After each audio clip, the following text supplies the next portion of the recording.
আমার কথা তুমি বুঝতে পেরেছ?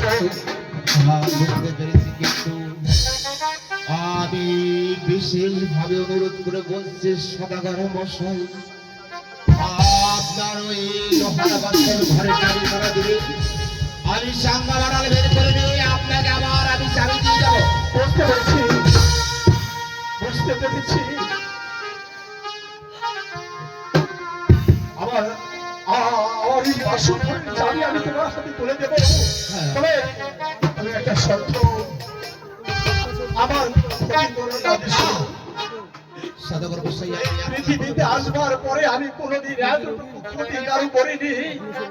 জানি না কোন পাপের শাস্তি ভগবান আমায় দিয়েছে, আমার কাছ থেকে সব দিয়েছে। দেখে শুধু একটা সন্তানের মুখে পড়ছে, তাকে বাঁচবার জন্য আমি এই লোহার বাসন ফল তৈরি করে নিয়েছি। সেটার চাবিও তোমার কাছে দিয়ে দেব। তার জীবন মরণ শুধু তোমার হাতে। তুমি আমার কোনো ক্ষতি করো না বিশু। আমি আপনার কোনো ক্ষতি করবো না। তুমি এর সমস্যা নিয়ে আমি তোমাকে চাবি দিয়ে দিয়েছি।